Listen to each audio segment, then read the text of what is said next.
Birds 365. Birds 365 starts right now. Welcome to the NFL. Let's go! Let's go! Go!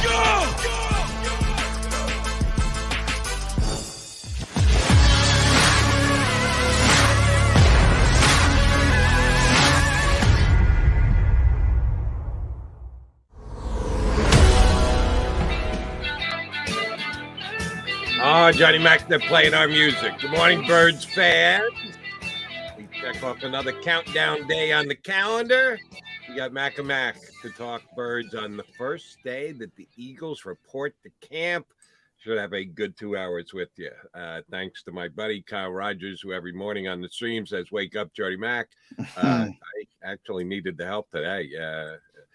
Didn't have as much prep time as usual because yours truly didn't wake up exactly when I was supposed to, but you don't really need to know all that much about where the Eagles are at because they're going to tell us something themselves starting basically tomorrow when Johnny Mac and his boys, and we got two of his boys on the show with us today, get their first grass time with the Philadelphia Eagles.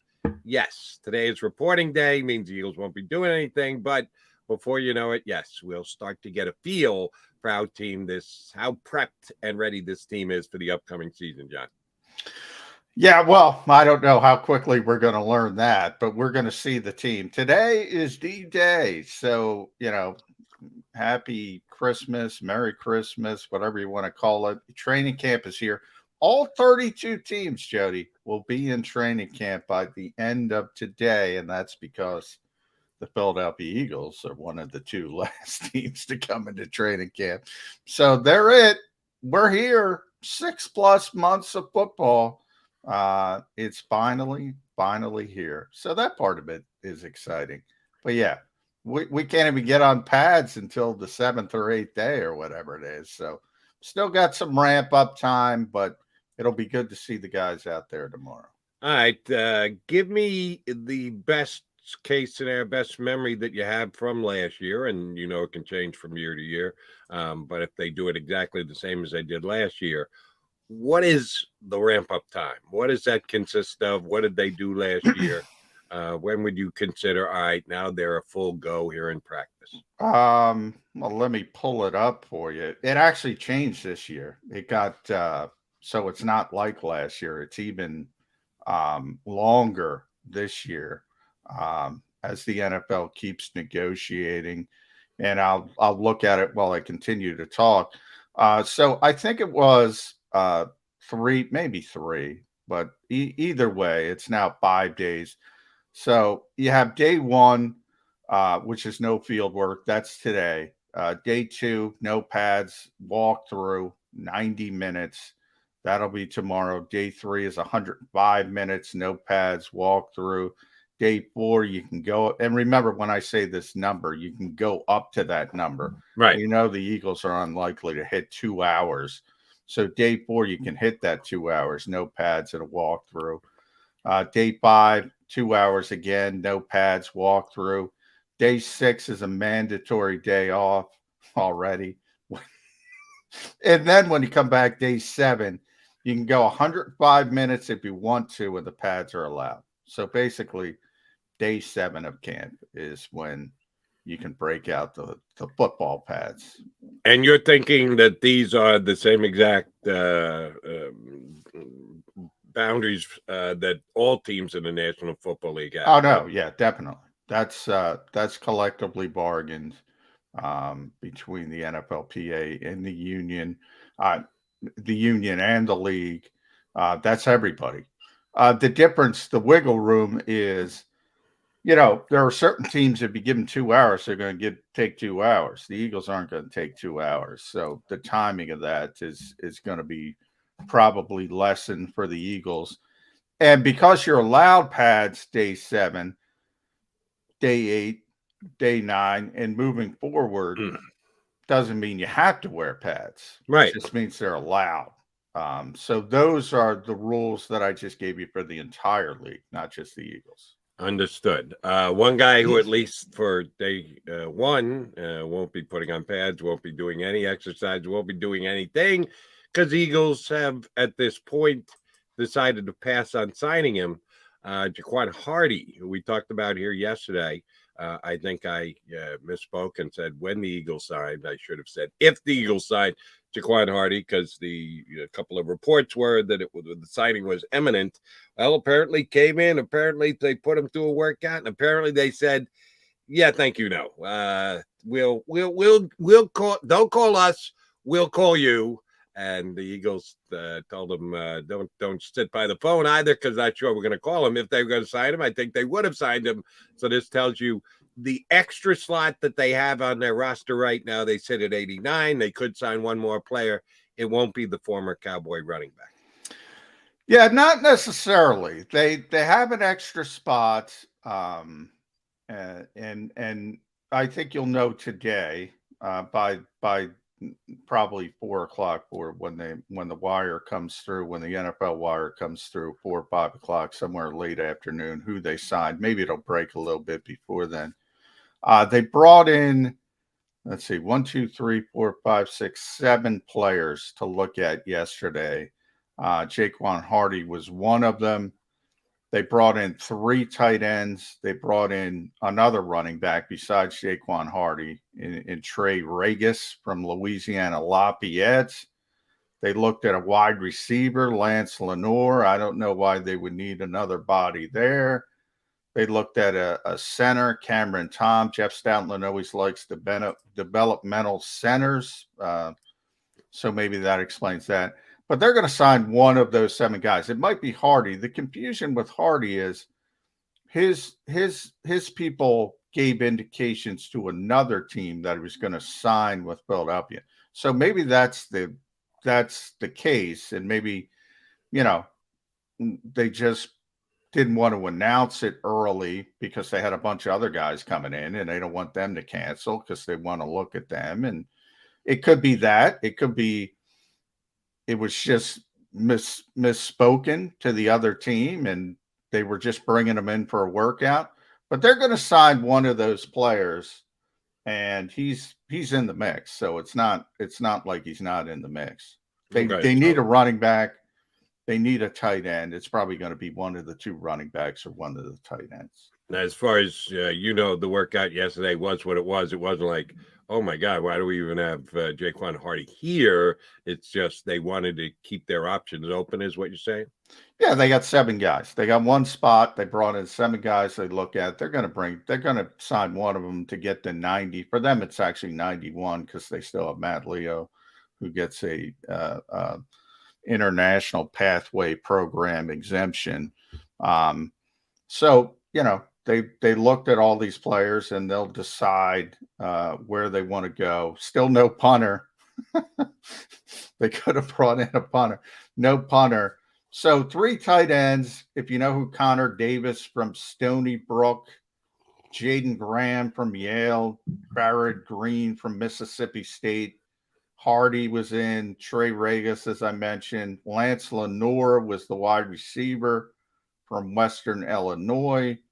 Cameron Tom was the center. He's from Southern Mississippi. So those are the players they worked out. There were a lot of workouts around the league. The Giants, for instance, 1, 2, 3, 4, 5, 6, 7, 8, 9. They worked out 10 players yesterday in advance of sort of filling out their 90-man roster. So one of them was Eric Ebron, by the way. Andrew Adams, our old friend, who was here for a very short time. So it's common occurrence in the league. It's not like it's anything weird or anything of that nature. Right. I know where Stony Brook is. I've been to a party at Stony Brook, but I can't say I know the player in question who they brought. I think it was a different generation than when Connor Davis was at parties at Stony Brook. Yeah, might be a little bit of a different feel than when I was on campus having a good time. All right, so the Eagles pass on him, but we assume that they will sign someone.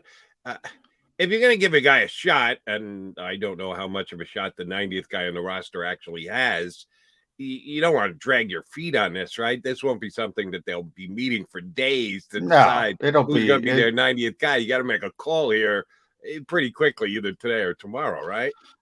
Yeah, you'll know today. You'll definitely know I shouldn't. You'll definitely know by the time they hit the field at tomorrow morning. You'll definitely know by then. The Eagles tend to drag their feet on everything from that perspective, but you'll definitely know by the time they hit the field tomorrow morning. All right, Johnny Mac, what do you think actually will transpire within the walls of the NovaCare complex today?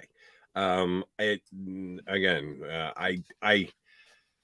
always like have to stop myself when I think that I'm going to whine about the yesteryear aspect of training camp and guys checking into dorms and pulling up and the video of them taking their things in.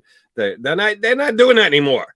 There are no dorms at the NovaCare complex. There's just the facility itself and their workout stuff and the fields, and there is no check-in time for guys to get a nap or anything like that. So what actually is transpiring today? Is there someone sitting out front with a sign-in book? The guys have to put their John Hancock down on the page. What does transpire today, since they're not actually going to have any workouts? Well, yeah, they do have security out front. They do have a clipboard too, but no, the players they have little key cards. Basically, they're reporting today. So the players are staggered as they report. They're given specific times. They got to report. They got to go through their physical. And that's when you'll see guys officially put on the PUP list. Yeah, we expect Brett Toth to start on the PUP list. Tyree Jackson, Isaac Seumalo is a player to watch when it comes to the PUP list. If he's ready, if he's a full go, because that was questionable in OTAs. So you go through the physical. They have a team meeting at 6:00, so everybody will be there by 6:00 at night, and then you're off and running. And Nick will give his rah-rah speech, and here we go. What time is do you think the players have to be back at the facility? Like you said, they check in, they have to do a physical, but then they'll be allowed to leave, which again isn't the same as it was for decades in the National Football League, but it is what it is these days. What time do you think the players will be told if they were they'll be there today? That's also collectively bargained. I believe 6:30 is the earliest you're supposed to report. Now, a lot of quarterbacks tend to beat that and try to portray anything, but you're not supposed to show up. I believe it's 6:30. They have a strict limit hours you can be at the facility per day. They're on the field at 10:00, so most guys will be in there by 7 at the latest. You have meetings before practice. Not only the practice at 10:00 that'll be open to the media, but you have a second walkthrough practice, which are allowed, which will not be open to the media. So there's a lot of different things, and the day of an NFL player in training camp is pretty structured, down to the minute. And the 11 or 12 hours you're allowed to be there during the day is pretty much all accounted for. The only downtime is, lunch, and if you call lifting and things like that downtime, where you kind of be by yourself at least. All right, one last question before we get ready for our first guest, who is Brandon Lee Gouton of Bleeding Green Nation. We got two very good Eagle Beat guys today, BLG and Chris Franklin will join us in hour number 2. How did that Deshaun Watson suspension thing come to? Oh, it hasn't been announced yet. Yes, Mr. Watson is already in the camp of the Cleveland Browns. They opened up before the Eagles did. And this was all supposed to be settled before Deshaun Watson had to show up. I had Frank Schwab from Yahoo last night, who took a stronger stance than most guys I've had on, and said he would not be surprised if this is the NFL sticking it to the Cleveland Browns, that they're not happy that Roger Goodell was given his marching orders, $230 million guaranteed. No, they can't be doing this to us because, the trickle-down effect of contracts, it happens across the National Football League. There's a reason why the quarterback of the Cardinals, who, oh, by the way, did you see his contract? Kyler Murray got $230.5 million. 0.5. By the way, did you see? We got to talk about his contract. By the way, Yeah, we will. Woof. We will get into homework clauses. But Murray got 0.5 more. Wait, you got a spare 0.5 for me, John McMullen? I'll take it. $500,000. Joe Krause, I'll take that spare 0.5. It's 0.5 these days. So if you don't think that one contract affects another from team to team to team, you're kidding yourself. Does. Oh, yeah. It surely does. So he actually thought that the NFL is purposely slowing this process down, but because they want to make it more difficult for the Cleveland Browns. I don't know if that's the case. I think if it is, it's wrong. I don't like what Cleveland did. I understand why you'd be upset, but you can't use a disciplinary hearing to give out punishment before you ever give out punishment, can you? Well, you could from the it's an interesting thought that Frank gave you. I disagree with it for this reason. I think it would have been more plausible under the prior system. They don't have control over this. Yeah, they don't have telling Sue Robinson when she can release her findings. They can't. She's independent. It's her decision. Now, where I leave the door open a crack is that there's a thought, and I've heard this from a couple of people, there's a thought that the reason that her decision is taking so long is because she told both sides to go back and come up with a compromise. Now, the NFL could drag their feet from that perspective, I guess, and say, but I don't think it makes any sense from the league's perspective either, because they want to get it over with. Good or bad at training camp, they wanted it, I think, done before the start of training camp. I think that was the thought of everyone when they would speculate when it's coming out, because the league wants it, over. We talked about July 4th news dump and all that kind of stuff. That was the conventional thinking. The NFL doesn't have control over it, though. That's the problem. If they had control over it, Jody, you would have got the July 4th news dump. That's what you would have gotten. It would have been predictable at that point. The problem is Sue Robinson's in control of it, and Sue's evidently a slow worker. Not good, not bad, but, that's her process, I guess, as they say. The league doesn't have control over her decision. Then they can appeal and take back control if they want. But until that happens, I don't think they have that power any longer. Right. That's why I disagree with it. When they take it back, it's ultimate control because Roger Goodell can just flat out set the parameters of whatever punishment he's going to face. And don't kid yourself. We here at Birds 365 do 90% Eagles, 10% the rest of the National Football League.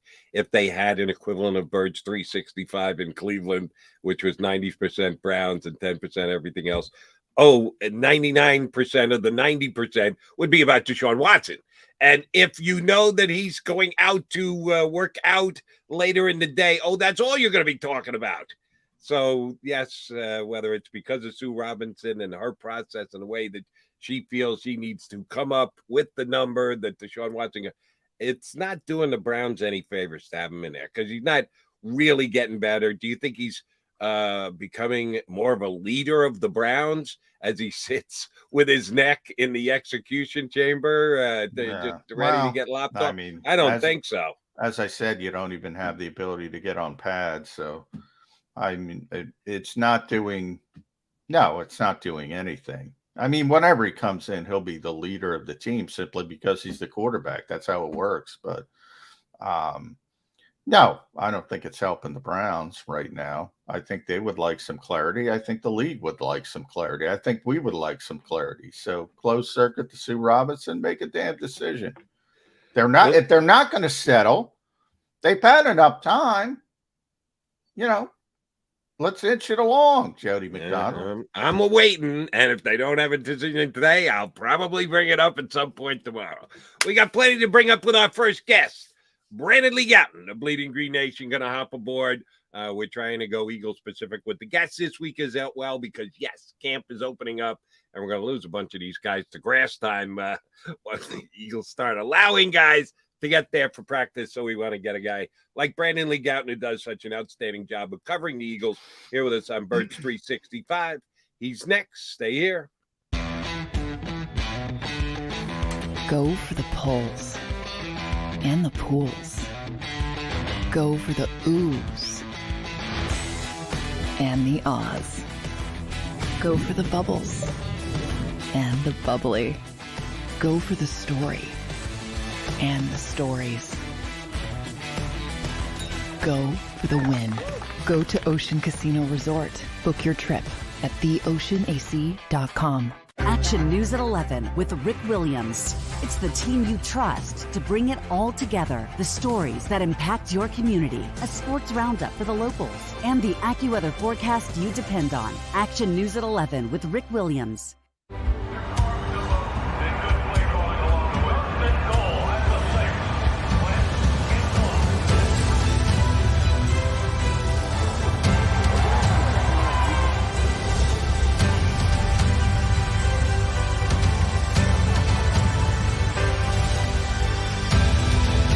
Field of life, First Trust Bank is there for you. Champions on three. 1, 2, 3. Because Philadelphia dreams deserve a Philadelphia bank.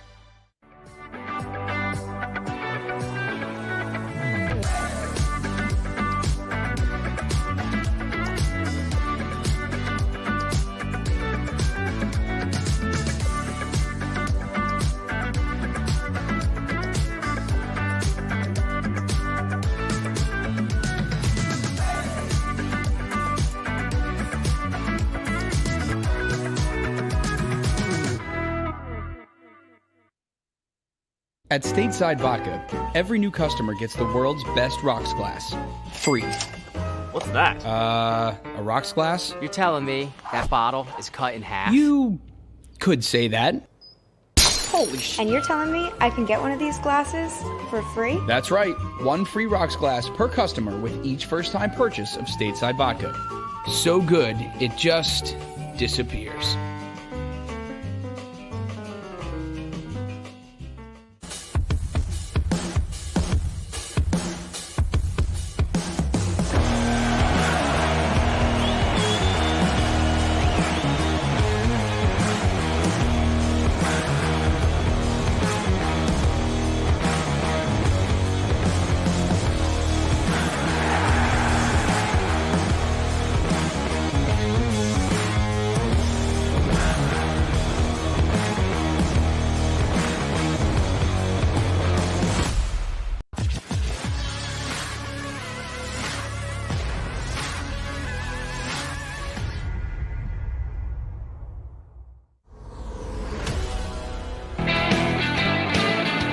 Appreciate you tuning on into Birds 365. It's reporting day. Yes, the Birds may have already begun. There might be somebody who's already checked in over at the NovaCare Complex. They will have their first practice tomorrow or workout tomorrow. Call it what you want.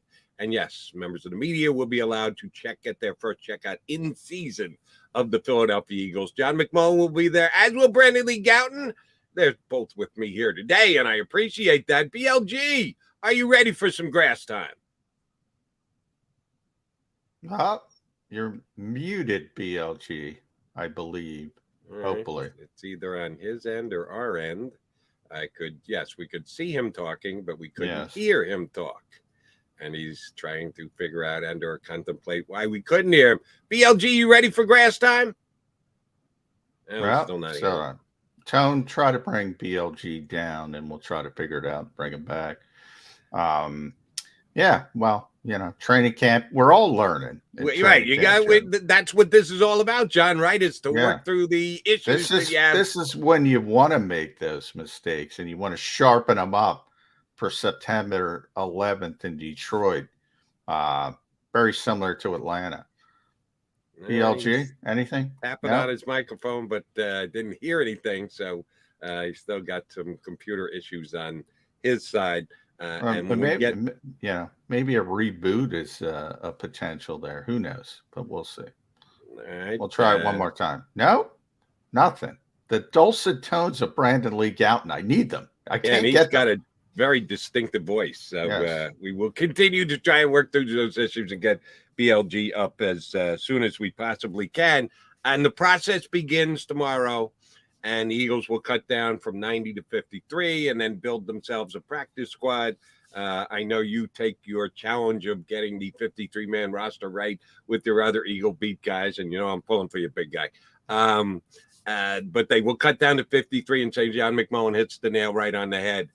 What do you think the practice squad is going to look like? They will take advantage of every single one. All right, we're going to try this one more time. BLG, talk to me. Yeah, there we go. There we go. There we go. Yes. Sorry about that. Not a problem. No worries. It happens all the time. Rough start to training camp for me. There you go. But that's why they have training camp. Of course. That's why we will punch you up just a couple of minutes after. Are you ready for some grass time, Mr. Gouton? I am, Jody. We've had this layoff. A lot of hype around this team. It's finally time to get to see what they look like in a full practice setting, not just the 7-on-7 that we saw briefly in OTAs. What's most interesting for you as you head into this camp? I think the quarterback is obvious, so I'll take that off the table, BLG. But other than Jalen Hurts, what about this team are you most interested to clarify, or at least somewhat clarify, as they get to training camp and get on the field and get into the summer? I do think how Hurts performs is meaningful, considering, we saw Carson Wentz play really good before that 2017 season in camp and then really bad, I would say, or at least not great ahead of the 2020 season. But taking that off the table, I think the other biggest concern with the Eagles is, can this defense actually do anything against a quarterback who isn't one of the worst quarterbacks in the league and is actually a quarterback worth a darn. And I think it would be nice to see some encouraging progress from them. Obviously, they're limited in what they can do in a practice setting with no real pass rush and everything, but you would like to see some encouraging signs on that front.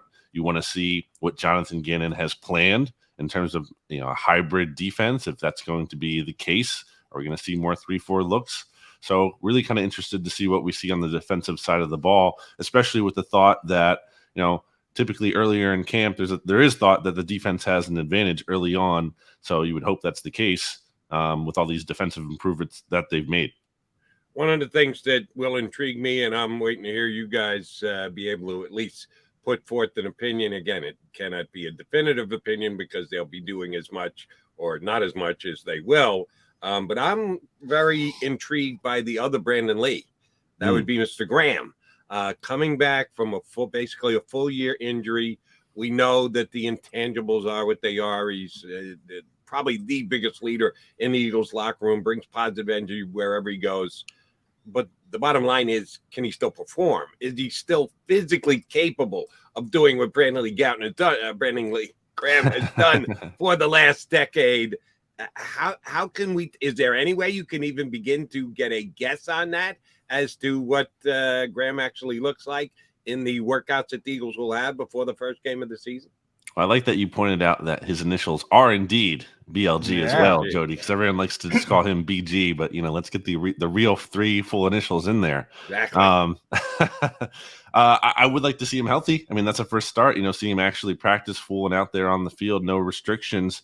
I think Brandon Graham is a kind of guy who, despite the fact that I think he's 34 now, his age 34 season, he played so few snaps earlier in his career, where if you contrast him with someone like Fletcher Cox, who's actually a little bit younger and entered the NFL later than Brandon Graham did, Fletcher Cox has played, I think, over 1,000 more snaps than Brandon Graham. So I think he might have more tread. Yeah, it's a good point. It's really wild. It doesn't match up with what you would expect. But I think BG still has a lot of gas in the tank, so to speak, unless, look, it's a serious injury. So sometimes that just saps, a player for their career. But if there's someone who I think might be able to push through that, I would say Brandon Graham is one of those guys. Yeah, he looked in phenomenal shape in the spring. And it's interesting. I think Brandon, I say all the time, is one of the most underrated players in Eagles history, believe it or not, because he's turned into such a good player. If he had BLG's length, he would be a Hall of Famer. That's all he's missing. That's why he's not a finisher. He's a little bit too small from a traditional standpoint. Doesn't have the long arms to be the great finishers, the pass rush, but he is a great player. And at 34, he looks like he's in the best shape of his life. I was just talking about Jody about pup guys. You know, we kind of know our buddy Jimmy Kempski broke way back that Tyree Jackson, Brett Toth are going to start on the pup list. No surprise there. Isaac Seumalo, though, you know, he mentioned at the end of spring that he was not fully cleared, even though he was working during OTA. So he's going to be an interesting one to me. If he starts on the pup list, how do you kind of handicap that right guard position with Isaac Seumalo versus Jack Driscoll? I think Seumalo is going to be the guy in the end. I think he's the favorite. We have to note here, for as much as Isaac Seumalo has had injury issues the past couple of years, I think he's only played in 12 games or so. Yeah. 9. Jack Driscoll also gets hurt a lot. I mean, he's been on IR multiple times in the past 2 seasons. So it's not like durability has been a strength for him as well. And that's why I think right guard, while certainly not a concern relative to many other offensive line situations in the NFL, is a bit of a situation for the Eagles to figure out because of the injury issues there, because of Seumalo going from the left side over to the right, where he really hasn't taken reps extensively, at least in a long time. So it's definitely another position to watch. All right. If you're a reader of Bleeding Green Nation, then you know that BLG does a great job of giving you guys content all off-season long, which is where you actually have to work to come up with topics and angles to look at. And BLG came up with a good one last week. And when I texted him and asked him if he would come on with us today, I said, well, your ears ringing, because we had your buddy John Stolness on the day that you came out with ranking the positions in just the NFC East, the different way to look at it. Who would be the starters if you took in all the players at the positions from the 4 teams in the NFC East? And you had to have Eagle fans smiling, BLG, because you had Jaquiski Tart as the number 2 safety in the NFC East, and you had Kaiser White as the number 2 linebacker in the entire NFC East. I said, I don't think Jaquiski Tart and Kaiser White are the number 2 linebacker at their position on just the Eagles, let alone the entire NFC East. Let's go in order. Safety first. What is it about Jaquiski Tart that you like as much as you do? Well, for the record, Jody, I will say this is not me. This is one of my writers for BGN. Wasn't you? Okay, my bad. I'm sorry. It's all right. But I will say, because I did an NFC East, all NFC East team on the podcast version for one of our podcasts on the Bleeding Green Nation feed. But I did not have Tart there. Although I think, it's not like there's exactly a lot of great safeties in the NFC East. So, I mean, you can go with a Jaron Curse. I think you would have to right now over him. But I think he could kind of that was a career year for him last year. I don't know that he's necessarily going to be able to replicate that after kind of being a non-impact player / journeyman earlier in his career. So, I mean, I don't even know if Tart is starting here. He's going to be competing for playing time. I think all 3 of those safeties between Marcus Epps, Anthony Harris, and Tart are all going to split playing time in some capacity. I mean, that's really what the Eagles did last year. They weren't just putting Rodney McLeod out there like they usually did under Jim Schwartz and have him play 100% of the snaps. He was rotating with Epps and Harris. So I think they're going to have a 3-man rotation there. And then at linebacker, I mean, I think Kaiser White has a decent case. I mean, again, the division is not exactly loaded at linebacker. You could go with Blake Martinez over him for sure. Obviously, Parsons has one of those spots locked down. No argument there.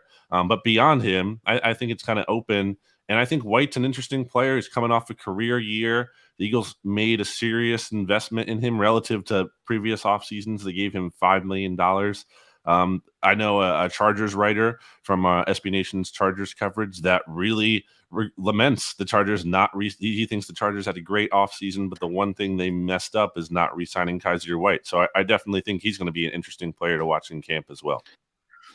Brandon, let's talk about the rotational aspect of what you just mentioned, because I think a lot of us think all three safeties are going to play. I think a lot of us think, three linebackers are going to play, and they're going to mix and match with TJ and Kaiser and Nakobe Dean, maybe even throw some Davion Taylor in there.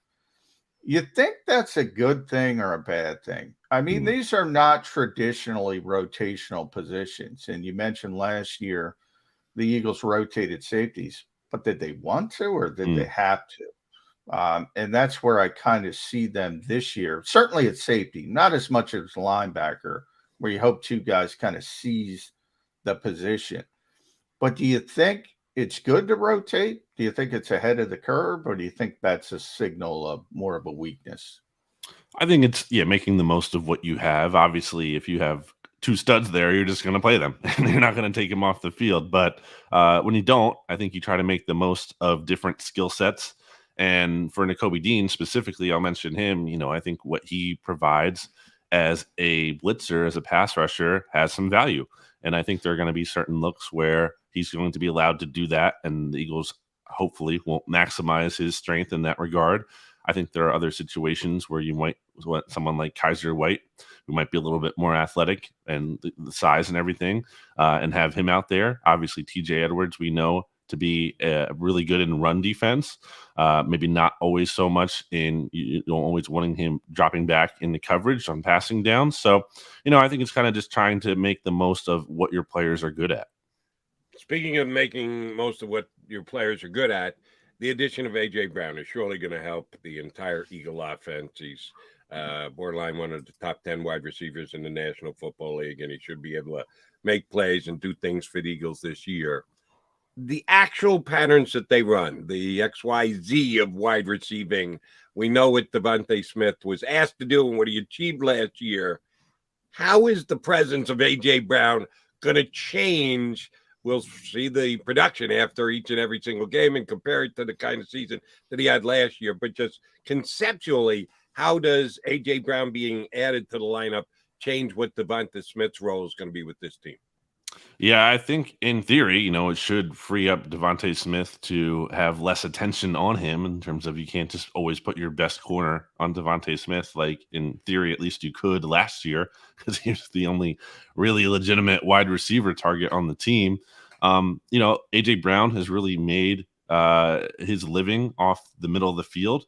More recently, last year, I believe 60% of his targets came in that area, which is a really interesting contrast with Jalen Hurts throwing the ball over the middle of the field only 10% of the time, which is the fewest in the NFL, well below the NFL average of like 22%. So that something's going to give there. I mean, you would think Jalen Hurts is going to have to utilize the middle of the field more, but it's not only like Brown is valuable in that regard in terms of running over the middle and making tough catches as much as he. And this is represented in his yards per reception number. He can make big plays too, down the field, vertical threat. So I think the interesting thing about these receivers is they can kind of win in a number of different ways. I think Devontae, people don't think of him necessarily as a deep threat, and we didn't see a ton of that last year. But I think he has that ability. And I know, John, we saw some of that in OTAs in very limited sample size, but he can certainly burn cornerbacks deep down the field. So I think you can kind of use these guys in different ways. I think you can mix and match. I don't think anyone is really pigeonholed to like one certain thing, or you might think of Quez Watkins only as a burner, but I think he has some jump ball ability as well. So I think there's a lot of versatility here. We've gone about 20 minutes, BLG, without talking about the quarterback a little bit. But so let's get to the quarterback. And, Mike Sando does this survey of NFL executives and coaches every year. And I think it's the best sort of indication of what the league thinks about quarterbacks, good or bad. And you can disagree with them, agree with them. But, it's a tier system, and Jalen Hurts was placed in tier 3 At number 20, I think the league was trolling us. He was tied with Carson Wentz at number 20. Well, that one I'm going to give to Mike Sando. He might have just moved the needle a little bit to make it a tie at number 20 between Jalen and Carson. Are you surprised at where he landed? A little bit too low. I think the tier is right. Too low, too high. And I think the more important part is there are a couple coaches who thought he had the potential to go to tier 2. Nobody said tier 1. You think that's too harsh, or you agree with that? I think it was spot on, really. I mean, you can kind of nitpick, it should be 20, it could be, 17, whatever. But like you said, the tier, I think ultimately is in the right place. And the description of that tier was like quarterbacks who basically you can win with, but you need to rely on a strong supporting cast and a heavy running game. And as I like to say a billion times about Jalen Hurts, the Eagles ran the ball more than any other team or they threw the ball in terms of passing play percentage, less than any team last year. So they very much needed to rely on things. And to his credit, he did enough in his part to, again, be able to allow the Eagles to win with him. But I think ideally, when you're signing a quarterback to one of these massive extensions, like the Cardinals just did with Kyler Murray, you want to sign a guy like that. And I'm not the biggest Kyler Murray guy, but that's a different thing. Yeah. Because they have at least flashes of like, we can win with this guy and he can carry us in certain moments.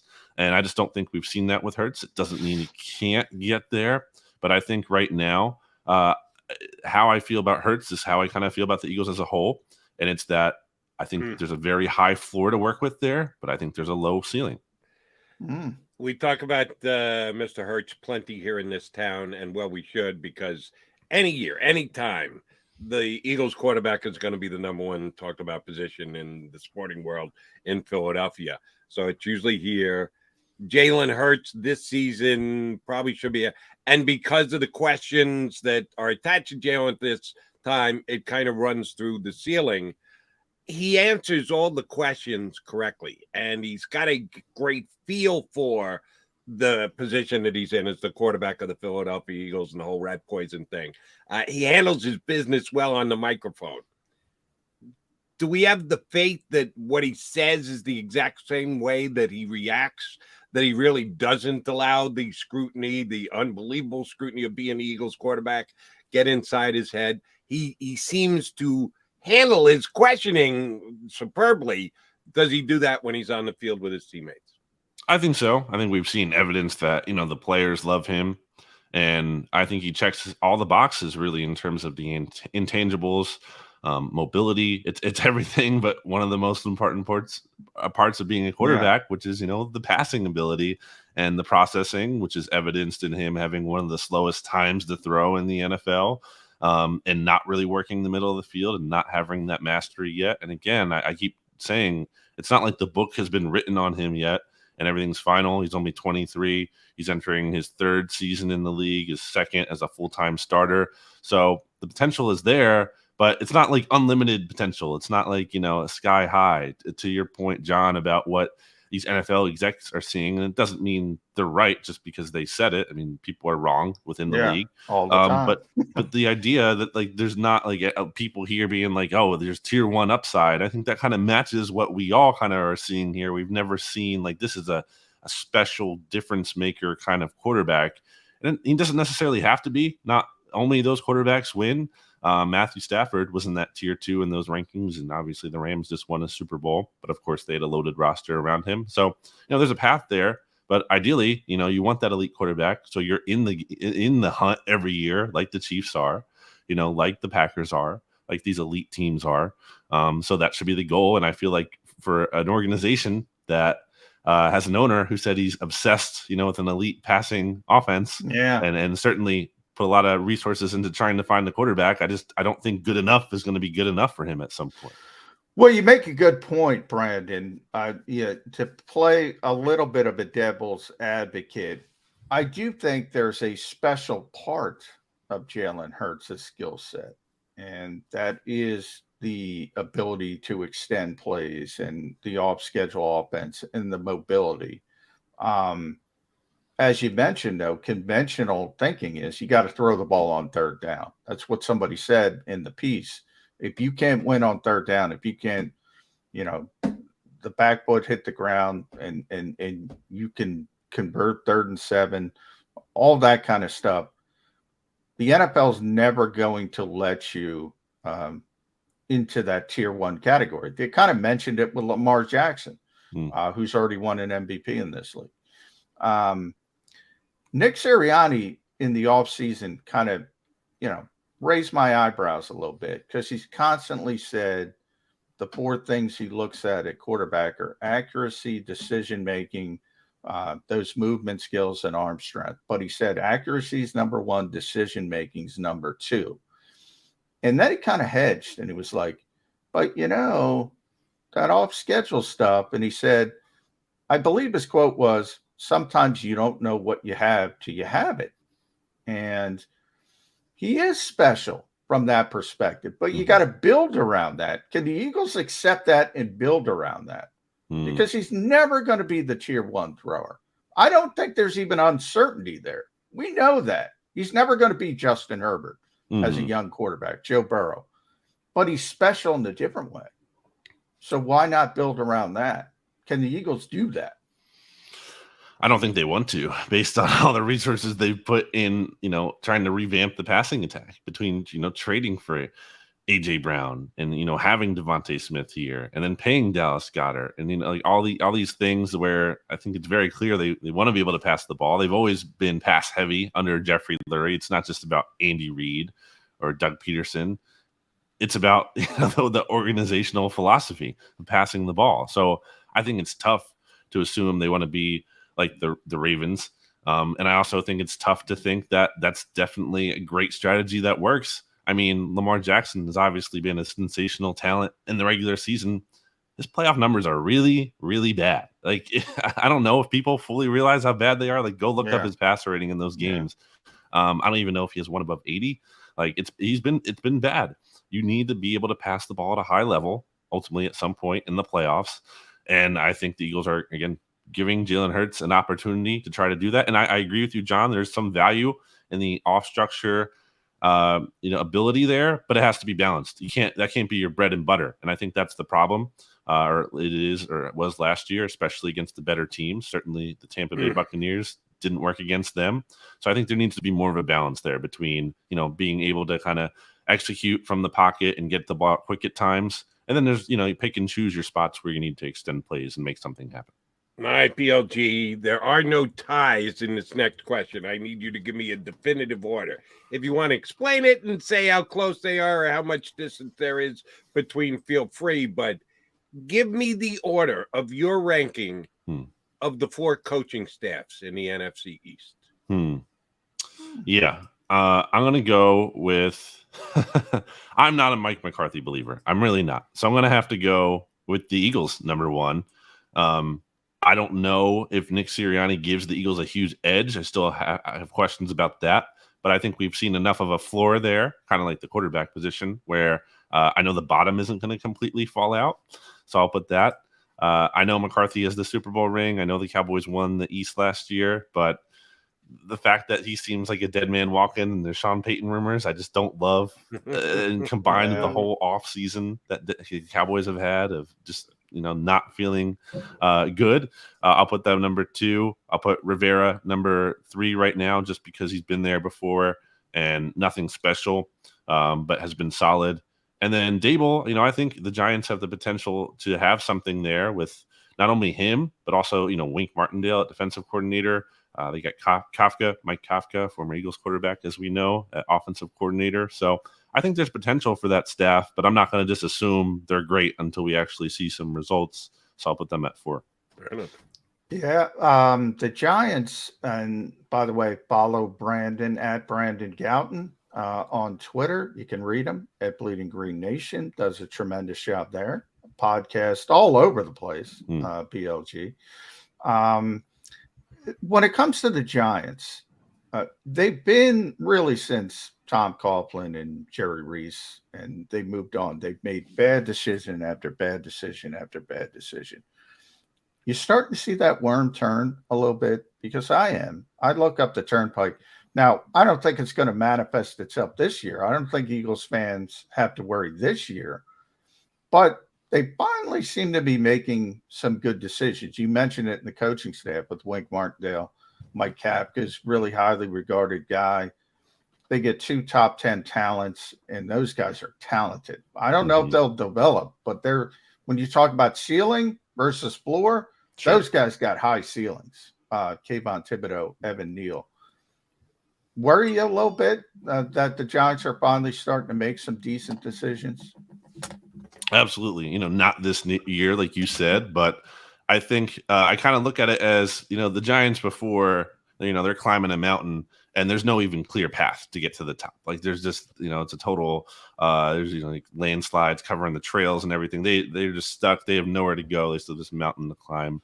Now the path is clear, but it's a big mountain to climb, but at least they can see the way up. And it's a matter of, okay, can they actually execute this and make it up there?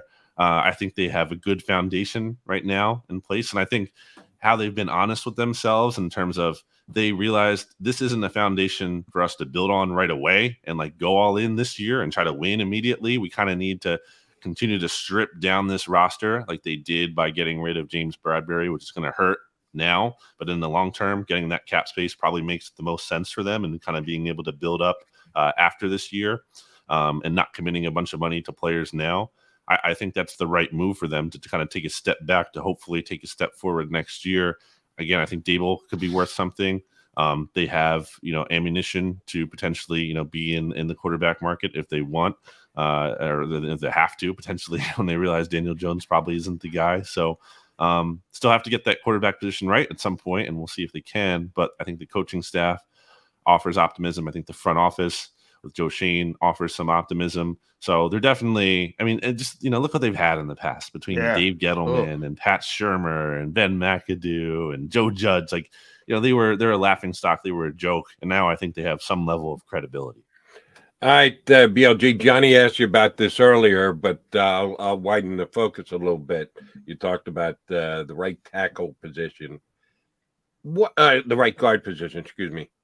What quote-unquote camp battle is the one that intrigues you most, that you actually think you can debate right now as to who's going to get how many reps, who's going to be on the field more than someone else? Just from your own debating standpoint, which one do you think is the best camp battle as they actually report for the first day today? Yeah, I'm interested to see how linebacker really shakes out because I think people think Nakobe Dean's going to come in and be like this day one starter. But that's really not the case, at least from the jump. Like Kaiser White and TJ Edwards were the guys in OTAs. And I think it's not just going to be them falling by the wayside and becoming irrelevant. Like Nakobe Dean's going to have to earn his playing time. And I think he will have a role this year, but I kind of question how big that role will be. So, and I'm just really interested to see him because this is a guy, as we know, who everyone thought was going to go higher. But there was weird, kind of injury stuff there. You have the Giants GM, who we were just speaking of, saying that there were some things there that he didn't want to get into. So I want to see if can Nakobe Dean actually stay fully healthy and prove there's no issues in training camp and hold up. Because, again, I don't want to compare him to Sidney Jones, but back in the day, everyone thought Sidney Jones was the steal. And training camp after training camp, he couldn't even stay healthy. So really interested to see the linebacker spot. BLG at Bleeding Green Nation, bleedinggreennation.com, does a wonderful job. I will see you tomorrow yes. for Annual League Out and hopefully for some grass time. Now, no pads until, what did I tell you, Jody? Day 8, I believe. 8 or 9, yeah, I think it was. Yeah, it's unbelievable. So we're not going to see the pads for a while, but hopefully it's not going to be as hot. So we'll get a little bit of a break there. Still going to be hot, just not oppressively hot. All right, BLG, let me wrap it up on this note. And I think John would probably disagree with this. I should know this because we do it every single day. How many touchdowns are Eagles going to beat the Lions by opening week?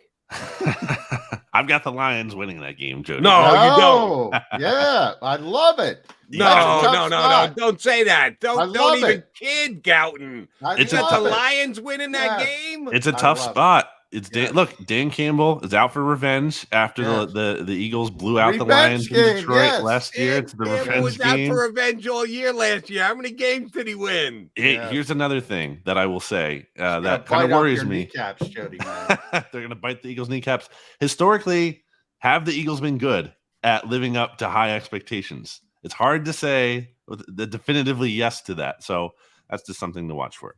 Yeah, that's true. When they won the Super Bowl, they weren't supposed to win the Super Bowl, so the expectations weren't what they are. They probably weren't even as high in that season as they are coming into this season. Oh, yeah. But you're blatantly wrong. They're winning by at least 2 touchdowns. But BLG, we love whenever you come on with us. J-Mac's looking to hang out with you this week. Have a good time. Thanks much. We'll get you up again. Before that all-important Lion blowout week number 1. That's for damn sure.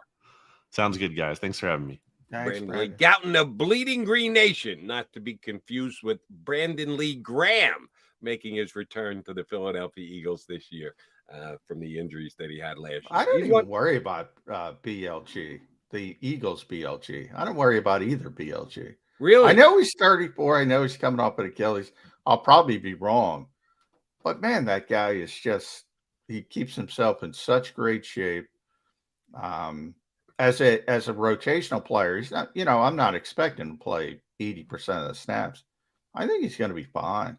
I don't even worry about Brandon Graham. I really don't. I hope so. That's 2 things. Number 1, the severity of the injury, and number 2, the fact, even though BLG gave us a great stat, I didn't know those numbers, that Fletcher Cox. Yeah, that was a good snaps, point. Even though he came into the league after BLG did. So, quote unquote, rubber on the tire. BLG should still have it, but age is also age. There's no lessening the number of days you've been on the planet. So I'm just hoping that there isn't a appreciable drop-off in his talent because of both the injury and because he is now 34 years old. I'm hoping that's the case. If your attitude and your work ethic can dictate that, then Graham's going to be able to step in. I also, and I know we got to get to break, but I also factor in he got injured so early in the season. Like I saw him so much at the end of last season, like he looked completely healthy. So I think it were, I bring up Tyree Jackson, Brett Toth, who are much lesser players, but you factor in that as well. But they were injured in week 18. If he was injured week 18, I'd be hand wringing all over the place. He got hurt, I think it was week 2. He was healthy and ready to go at the end of last season. He was chomping at the bit. So I think that factors into my thought process as well. I think he's ready from a physical standpoint. Now, at that age, we saw it with Brandon Brooks. He tore one, then he tore the other. Sometimes you put so much pressure during a rehab, and Brandon is in better shape than he's ever been before. So he's obviously been rehabbing very, very hard. Sometimes that puts stress on your body, especially early in the process when you're trying to rehab an injury on one side. All of a sudden, stuff starts happening on other side, other injuries. So, part of it is I just believe in the person. I believe in the guy. I believe in the player. But it's similar to Jason Kelsey. People can bring up, and rightfully so, Jason's going to be 35 or whatever. I don't even worry about him because why should I? At some day it'll show up. I'm not saying it's going to last forever, but until I see it, why even worry about it? Father Time is undefeated. Now, Tom Brady's taking taking him all 15 rounds, but at some point, yes, even Tom Brady is going to retire. Brady's not going to retire. Well, it's going to happen. We know it's going to happen, but it's one of those things where I can't worry about it until I see the decline. People are talking about Fletcher Cox and the decline. I think they're overstating it because of how good he once was. I still think he's a good football player, but you see a clear decline. I haven't seen a clear decline from Jason Kelsey or Brandon Graham pre-injury, and we'll see. It'll happen at some point. You're right, man. No question about that, Jody. It's going to happen at some point. Happens to everybody, but the question is when, how quickly, how big a drop-off is it if there's a drop-off at all? Yeah, that's one of the things that I would be focusing in on if I was on the grass with you guys. I'm not sure how much you can learn or what you'd be able to learn, but I think it's worth focusing in on Brandon Graham, because if he hasn't lost a step, now all of a sudden the Eagles have a pass rush, because you got Hassan Reddick and he's going to get there some, and you've got a maybe underestimated Brandon Graham on the other side. Yes, and a Kobe Dean. Part of the reason why I think the guy's going to be able to jump in and play in his rookie year is his ability to get after the quarterback. I think Jonathan Gannon will not be 31st. Yeah, don't forget Josh Sweat as well. Josh can get after the quarterback as well. So they're pretty deep up front. I don't think they'll be 31st in the league in sacks this year. All right, J-Mac, the Mac and Mac guys here on Birds 365. Come up, we'll set up hour number 2, which includes Chris Franklin of NJ.com joining us in less than 20. Stick around. Go for the pulls and the pools. Go for the oohs and the ahs. Go for the bubbles and the bubbly. Go for the story and the stories. Go for the win. Go to Ocean Casino Resort. Book your trip at theoceanac.com. Action News at 11 with Rick Williams. It's the team you trust to bring it all together. The stories that impact your community. A sports roundup for the locals. And the AccuWeather forecast you depend on. Action News at 11 with Rick Williams.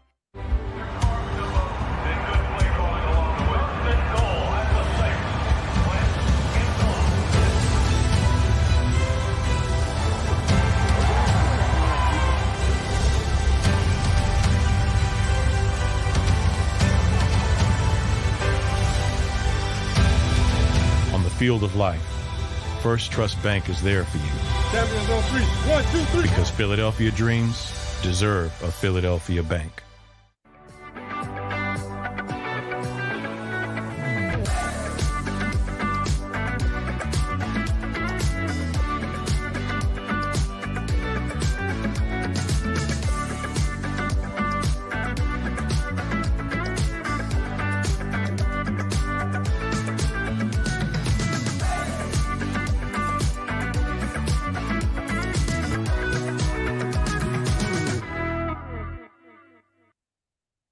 At Stateside Vodka, every new customer gets the world's best rocks glass.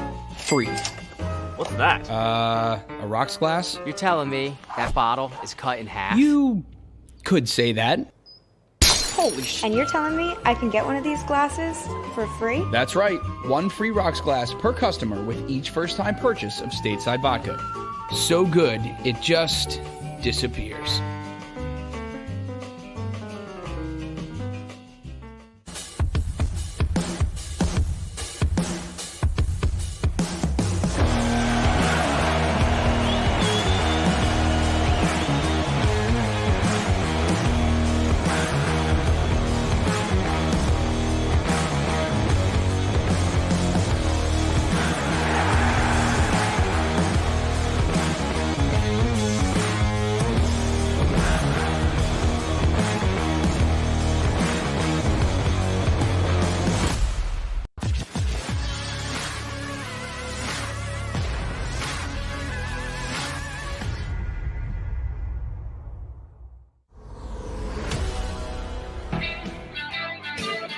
You got Mac and Mac here with you on Birds 365. John McMullen, Jody McDonald, getting you prepped for the beginning of the season. And the Eagles are actually reporting today. They'll get their first true workout tomorrow.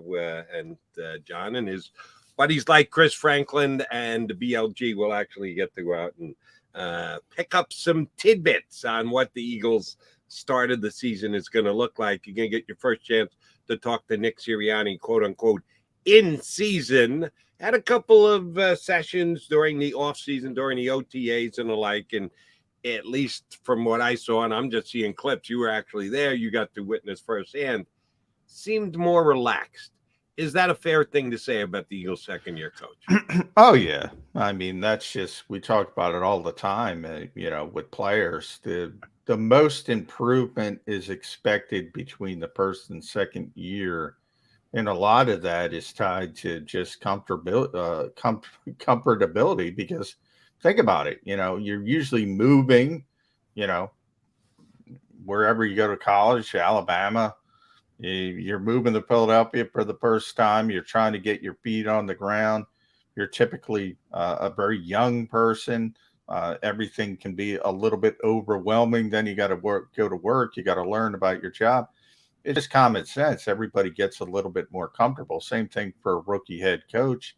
Now Nick is settled in a certain South Jersey town, trying to talk trash with other tennis players. He's feeling more comfortable, and he's feeling more comfortable with the job and his team. He admitted he learned on the fly, as everyone does with that job. There's no experience. You can talk about being a coordinator. You can talk about being in charge of one side of the ball.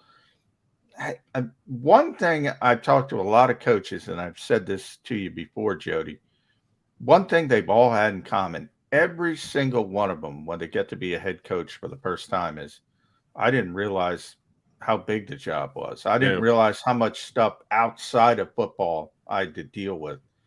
And you can't know it until you do it. And Nick's the same way. So he understands the job better. He's adjusted everything from his schedule to calling plays, which would be the most high profile. He scaled back on that. He's much, much more comfortable in year two, and that can only be a help. It can't be a hindrance. And when Nick Siriani was hired, we knew he was brought in because he wowed the Eagles in the interview process, and he did have a tie to Frank Reich, who the Eagles liked when he was here, part of the Super Bowl championship team. But he was a wide receiver guy. And year one, they drafted a wide receiver very high, but the other guys who were turning weren't exactly a phenomenal grouping, despite the fact that they took Jalen Reagor in the first round. He had the rookie year that he did. They were hoping for a bust-out year in year two. All right, that one didn't happen. I'm not going to put it on Siriani, but it just flat out didn't happen. Now they had A.J. Brown. How much more fun do you think Siriani will have working with this wide receiver? Because he hasn't gotten out of his system.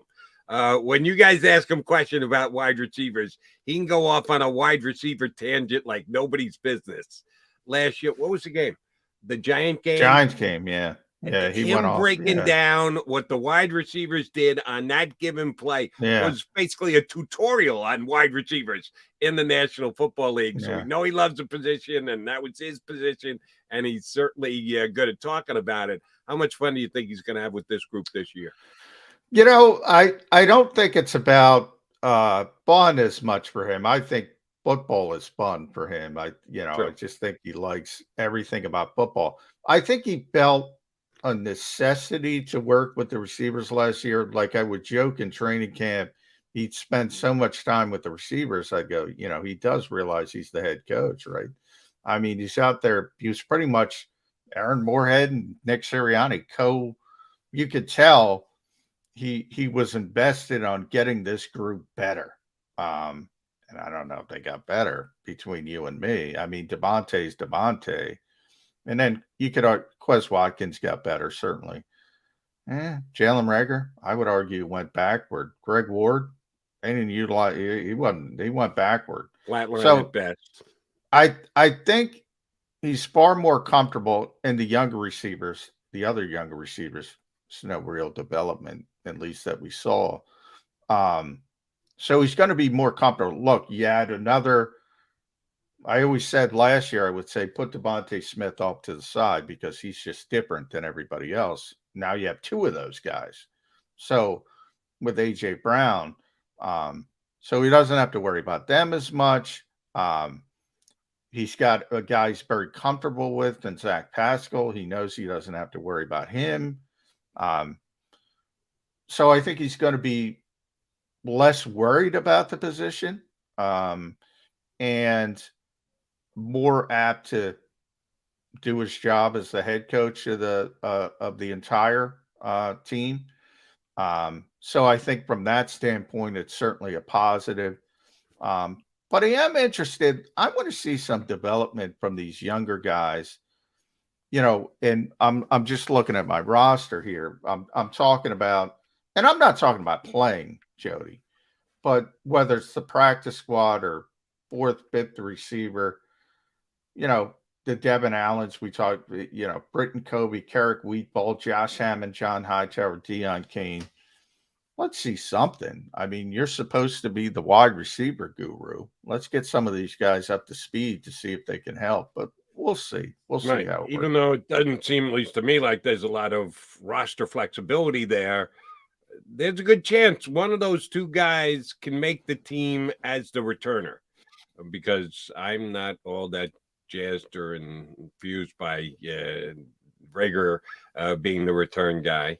I don't know if there's room for him. There's certainly room, but I don't know if I would project it or predict it that you're going to get better wide receiver play if he is forced to play this year for the Eagles. Yeah, that's not a bad sentiment, John, that maybe one of these guys who is on the outside looking in and has one path to get in, and it's got to be returned, but then you got to widen your path if you do so. Should be interesting to see if that plays out with the Birds here this offseason.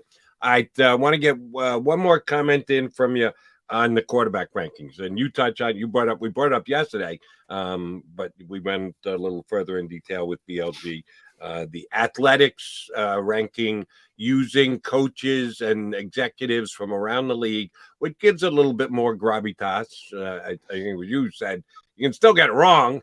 That doesn't mean because they are quote unquote executives and coach, they can still miss. It's not a guaranteed or a given, but you give them at least the credit that they've earned and deserve because they're in the league and have been handling and viewing these players from up close and personal, while the rest of us do this from outside looking in. They had Jalen Hurts ranked as the 20th quarterback coming into the season, tied with Carson Wentz at number 20. Did they have to move the needle to make it a tie? They may very well have, but just for note, in the article itself, they listed Jalen Hurts first. Now, that may be alphabetical order. I don't know why they decided to do it that way, but in case you needed to know, Hurts was first, Carson Wentz was second, even though they were supposedly tied for 20th. All right, who's the guy who's either above Jalen Hurts that you say within the first 5 games of the season, if you remade the list, Jalen Hurts would be higher than he is? Who's the guy who's below Jalen Hurts that you say, yeah, I probably would have had him ahead of Jalen Hurts on the list, so when he goes by him, you won't be surprised at all? I got to pop up the list real quick. I'm trying to think out of memory. I believe, and if you have the list, tell me if I'm do. right. Here's tier 3 is Cousins, Jimmy G. Yeah, Jimmy G. Yeah, I mean, he's better right now. He's a better quarterback. He's a better quarterback than Jimmy Garoppolo. Really? Yeah. I don't like Jimmy Garoppolo a little bit.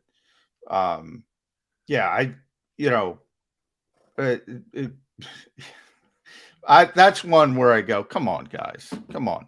You're defaulting, and they should know better than anybody else about, how I feel about Kyle Shanahan too. They should know better than anybody else what Kyle Shanahan thinks about Jimmy G and what he's done to sort of mask his deficiencies. There's no way Jalen Hurts should be below Jimmy Garoppolo right now, never mind 5 games into the season. He's the one guy where I said, come on. Yes, Now, there are other guys behind him, Trevor Lawrence most notably. Look, I get why he's behind him, but I don't think there's any chance by the end of the season that Trevor Lawrence isn't ahead of Jalen Hurts. I don't believe there's any chance. That's how much I think of his talent. And I also have a lot of respect for Doug, and I think he'll get him back on the right track. Trevor Lawrence, I'm talking about, obviously. So those are the 2 guys where I went. I get it with Lawrence because what happened last year. It's hard to put him that high, but he's going to get better. And then I was like, where's Goff? Goff's below him, right? Goff is directly behind both Hurts and Jalen. That one is more iffy to me than Jimmy, because I think Jared Goff offers a little bit more as a veteran quarterback, but he'll pass him probably early in the season. But I think Goff is better than Garoppolo. But yeah, they got it right for the most part. The tier they got right. By the way, their tier 1 is exactly my tier 1. I'm proud of myself. That tier 1 is exactly my tier 1. Yeah, and they put Herbert and Burrow in there, which I was surprised. I didn't have a problem. I don't have a problem with them putting him in there, but they dropped Russell Wilson. He's been a tier 1 guy for the last several years. Yeah. And I know he didn't have as good a season last year. I'll tell you, it was as much the players around him as it was Russell Wilson. No, if you're going to put Russell Wilson in at number 8 and put Stafford in at 7 because you won the Super Bowl this past year, then that's where you draw the line. Then you make tier 1 8 deep rather than 6 deep. I got no problems with either Herbert or Burrow being ranked ahead of him, but I think it's a little bit of a slap in the face to Russell Wilson. And I don't think Russell's the kind of guy. I don't think there's. I mean, it's a difficult grading scale. I don't have any problem with either. I'm a big Matthew Stafford guy. I have that sort of demarcation line right there, because I think those top 6, and we're talking about Rodgers. Rodgers is 1. Always, someday we talk about Father Time. That'll stop. But from the league's perspective, make no mistake about it. I've talked about this for years. Aaron Rodgers is number 1. Then it was, I believe, Mahomes, then Brady, Josh Allen, and then Herbert, Burrow, I believe. I don't know who was ahead of who. In this, I'm going from memory. Herbert first, Burrow second, out of 5, 6. But let me ask you the question. And again, this is your own preference, and I would do it a little bit differently. Where's the bigger drop-off? From Burrow to Stafford or Russell Wilson to Deshaun Watson? I don't think there's a huge drop-off between either. I mean, Deshaun's incredibly talented. Incredibly. So I don't think there's a big drop-off there. The truly elite quarterbacks, probably a little bit more of a drop-off. So there's probably a little bit more of a drop-off from 6 and 7 there than 8 and 9. Yeah, wow, I disagree with you there. Russell Wilson's won a Super Bowl, right? Yeah, Deshaun Watson has won what? Yeah, but I again, we always talk about, and I get it. I fall prey to it as well. Aaron Rodgers has 1. Eli Manning has 2. Does that make Eli Manning a better quarterback than Aaron Rodgers? I mean, it's not even close. It's not even. They're not even in the same universe. It takes other things to win a Super Bowl. There are other people involved. There's luck. Sometimes it's luck. If you look at the Rams, we talk about Tart because he's here now. Think about that razor slim margin of Matthew Stafford turning the corner from what he was regarded as by some in Detroit to being Super Bowl winner.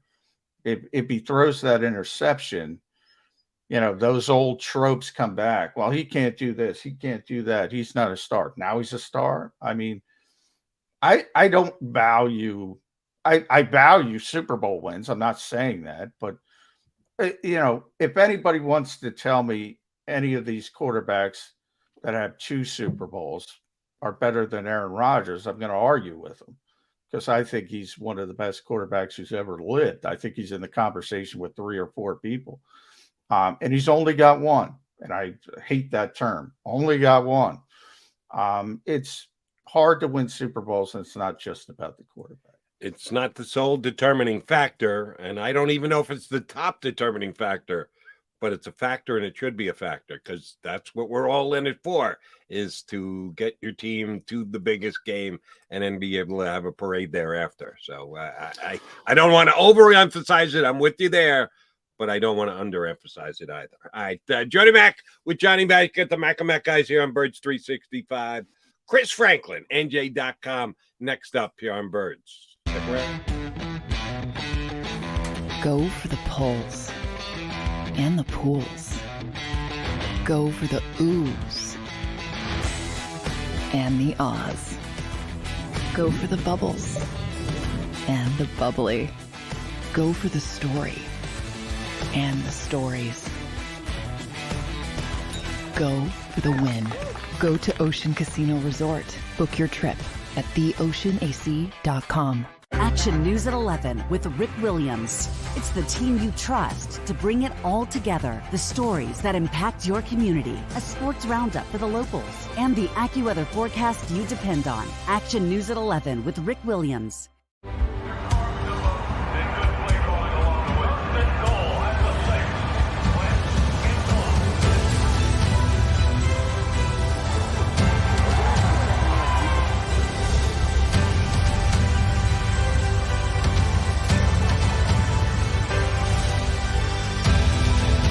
Field of life, First Trust Bank is there for you. Champions on three. 1, 2, 3. Because Philadelphia dreams deserve a Philadelphia bank.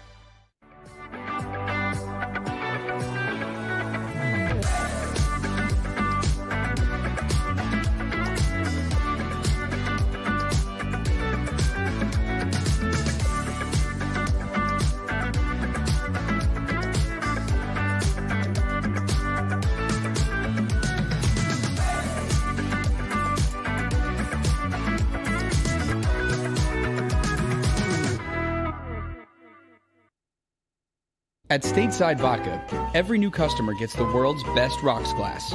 Free. What's that? A rocks glass? You're telling me that bottle is cut in half? You could say that. Holy shit. And you're telling me I can get one of these glasses for free? That's right. One free rocks glass per customer with each first-time purchase of Stateside Vodka. So good, it just disappears.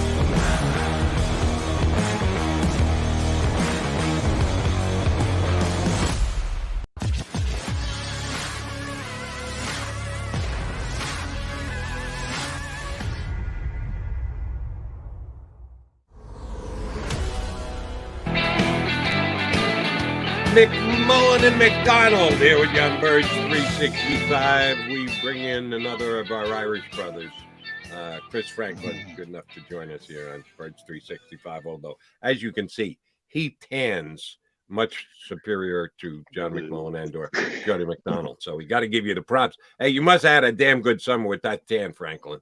Oh, I had a great time. You know, we just went around to the beach and just had some fun. So it's always fun talking to my Irish brothers, you know. A little bit of a brogue on you, huh? I give you A for effort. Don't know if I can give you A for execution, but I give you A for effort.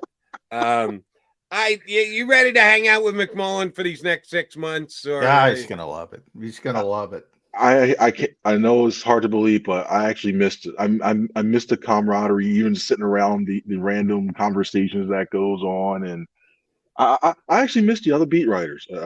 I'm not ashamed to say that. It's a lot. It's a lot of fun in there. Some interesting moments happen there. There is great shame in saying that. Might not be. I'm still kind of a new guy, so yeah. You know, maybe I'm not in there yet, and I haven't fully marinated yet. But yeah, too much marination, I would argue. But no. Merry Christmas Eve, shall we say it that, as training camp technically starts today, but really doesn't start till tomorrow. When you get on the field with some of the players, they're not going to be able to have pads on for another week or so. But what are you most looking forward to? And I'll take the quarterback off the table because obviously we're all interested to see Jalen Hurts. But what do you need to see? What do you want to see most? What's most interesting to you as we start another training camp with the Philadelphia Eagles? Well, I think a lot of the focus and attention, rightfully so, has been with the acquisition of A.J. Brown and what the offense can do. I'm looking over at the defense because it's been a while, in my opinion, it's been a while since we've seen like a true depth at linebacker. It's been a while since we've seen the defensive line had a really good performance over a season. I mean, 29 sacks last year, second to last in the league, and that doesn't do what they thought. Yeah. I'm really looking forward to seeing how that unit does, how it gels. I mean, they're probably going to hide this type of stuff they want to do in front of us, at least anyway, this type of stuff they want to do beginning week 1, week 2. But I just want to see how well all 3 layers of that defense does for the upcoming season and seeing what they could possibly do. All right, I want to ask about a specific player, and I think we talked about him with you before, but want to bear down even more so, and that's Miles Sanders. Everyone has acknowledged, including those who will be making the decisions, although I don't know if Shane Steichen, have you guys talked to Steichen all offseason? He was made available at least once during the OTA. But was that before or after Nick came out and said, and Shane will be calling the plays again this year? Shane said it first, and that's He's what what we're told like, us. whoa, yeah. Whoa, all right, Shane. All right, Mr. Big Man. You're calling the plays. he will be doing so, and it's we all know a team effort, but he's the guy who's going to actually make the call on the spot in the moment. Everyone believes the Eagles are going to run the ball less this year than they did last year. They didn't bring in A.J. Brown to just be a complimentary receiver and fill in the role that Jalen Reagor had last year. No, he's going to be better. He's going to get the ball more often. The Eagles are going to throw it more often. Last year, Miles Sanders rushed 5.5 yards per, which was one of the better average per carries in the National Football League. So you're not going to judge Miles Sanders this year by how many overall yards he puts up because they're going to run it less. You can't really expect him to be better than 5.5. That's one of the best in the league. How can Miles Sanders show up and show out this year? Can he, in what we believe the Eagles' offense is going to be? I actually think he's going to average. I wouldn't put it past him that he averaged around 5.5 again, because when you look at what this offense does now, and the fact that the safeties have to stay back because you don't want to get burnt by AJ. Well, Chris, you muted yourself. Do you think Chris did that, or do you think we've got a different issue I here? think he did, because it's a little mute, but who knows? Tone, could you bring Chris down and try to figure that out if you can? Did he have earbuds in? Because a lot of time guys will have earbuds in. Chris Franklin, you hearing us? Yeah, I don't think he is. the little he had the earbuds in, so we'll see. We're having some mute problems. It's just like the Eagles; they're going to struggle in the first week.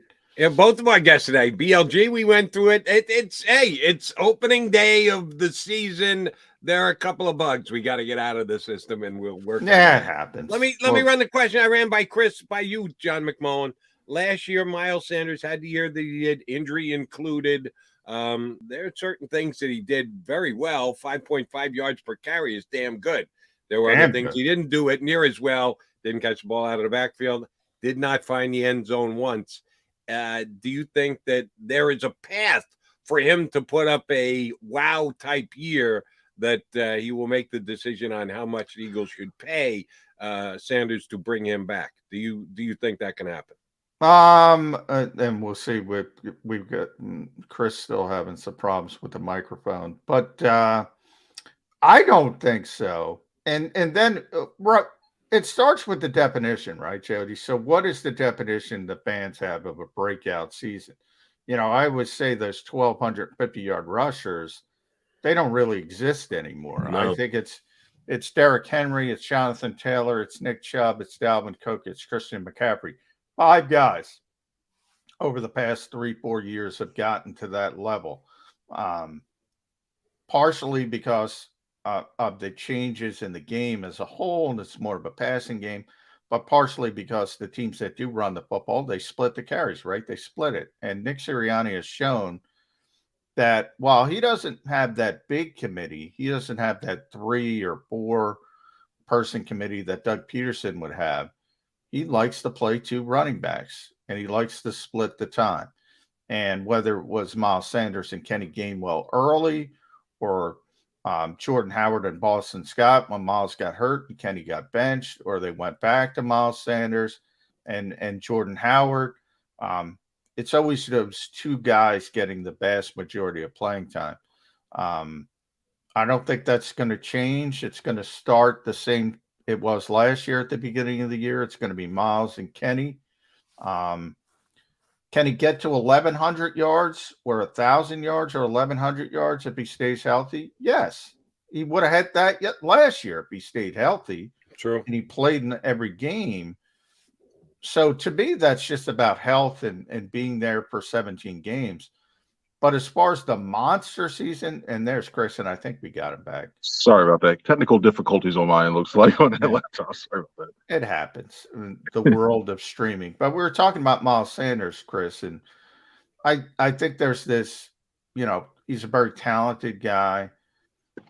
1,250-yard backs this monster year. Those guys don't exist anymore. And that's my perspective. Like, Nick Siriani by now. We've seen him. He's going to play two running backs. And it's going to start out to be Miles and Kenny Gainwell. And then, who knows what happens from there. Is that how you see the backfield kind of shaking out? I think so. And I wonder, hopefully, I think if I'm Miles Sanders, especially in the middle of contract year, you hope Boston Scott doesn't come in there and try to vulture some of those rushing touchdowns. Because when you look how well that Kenny Gainwell and that Scott did down there, I think they had combined like something like 12 red zone touchdowns while down there behind that line. And mainly because what they did was just they went north-south and didn't try to dance around back there. So I really think it's going to be those two when it comes to the most of the thing. But I really believe that Miles Sanders could average that many yards as what he did beforehand. I think he's primed basically because everybody's going to worry about trying to stop those receivers. I think there's going to be some room to run in there. And if he's – and the one thing that I know, I know people talk about his vision, his cutbacks and everything else, but if he basically gets just a little bit better at that, I think he's primed to have a big season, especially he's got a lot to prove too because he's trying to get paid. Chris, one of the positions that I would be intrigued to watch if I was on the grass with you guys starting tomorrow is TE2, tight end 2. We know Dallas Scott is going to be starter. He's going to very infrequently come off the field. He's going to be out there for almost every single snap. But the Eagles do like to play some 12 possession, and there is always the possibility of injury. Of course, your fingers it doesn't happen with Goddard this year. He's there for all 17 games. But if he does go down, somebody's got to start at tight end for the Eagles. How do you think they're going to determine who that is with the scaled back practices that they have with everybody in the league being protective of their players? They do have 3 preseason games, and somebody's got to play tight end, and those joint practices, all important joint practices against the Browns and the Dolphins. How is the quote unquote depth chart of the tight end going to be ferreted out? I think it's going to be a lot of those one of those wonderful blocking drills against the pads, and I think those team drills are going to be that. And you don't really tell as much. I mean, the only time you really do is like a full 11 on 11, and you only get a limited amount of time with that. And they're going to probably look back on tape of that. The way it's shaping out right now, it's tough to find who's going to. I mean, you're looking right now potentially Grant Calcaterra, 7th round draft pick, potentially being your tight end number 2. I mean, he can run some good routes, but the problem, I think this team needs a true blocking tight end, especially if you're going to have Goddard. You want Goddard out in routes, and you need some protection for him. You're going to need a guy to stay in there during certain times. And Richard Rodgers again, it's not anything. And Tyree Jackson he's still coming from that ACL. So you're looking at possibly say down the goal line, you're looking at possibly Grant Calcaterra with Dallas Goedert and Jack Stoll potentially right now is if you want to be at the goal line, which. As of right now, looking to see right now, it doesn't strike a lot of fear in me besides Goddard, but there's many ways they have to be forced to use that. Yeah, at that point, if you want to go jumbo, why not, put the extra offensive tackle in there and let them play the tight end? I think the Eagles might go that route, but we'll see. They have some options because of the depth.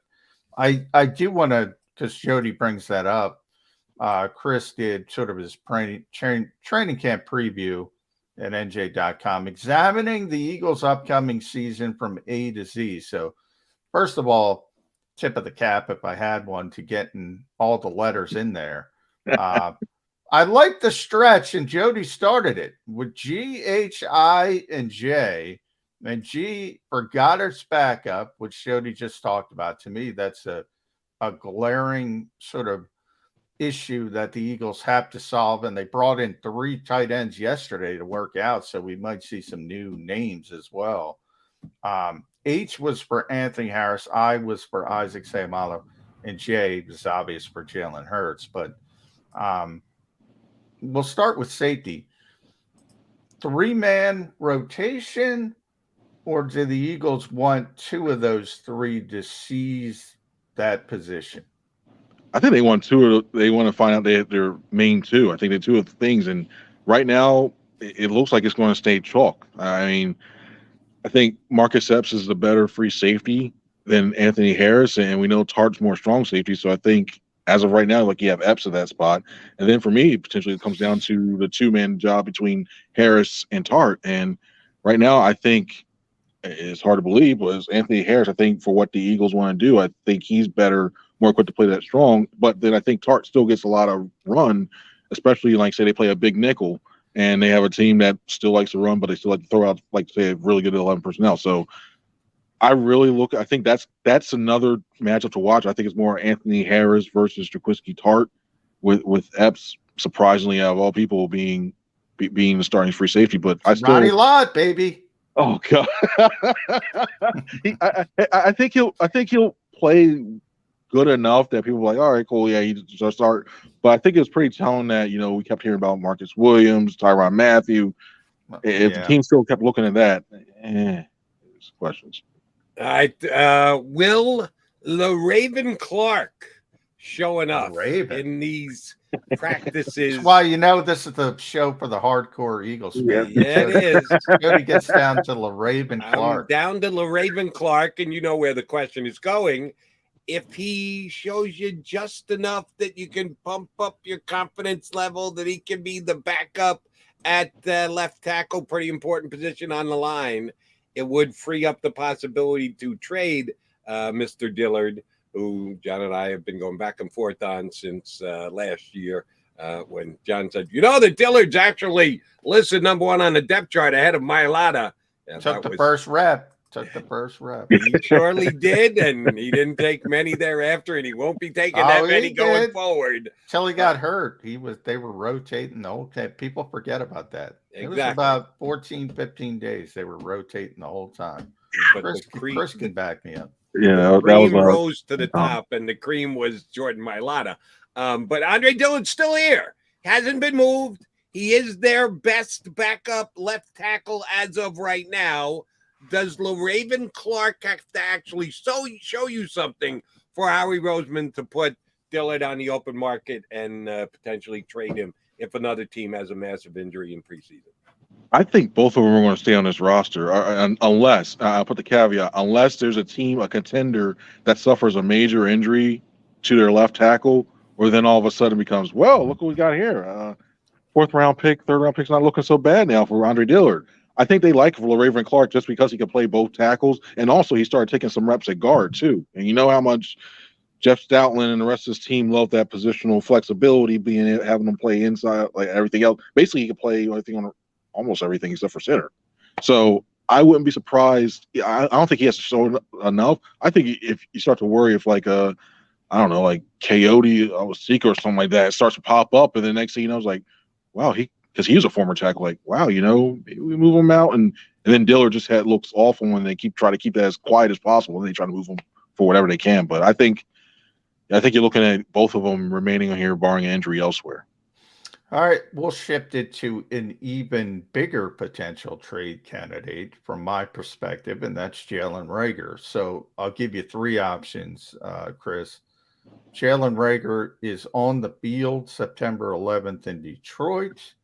Jalen Reagor is cut, or Jalen Reagor is traded.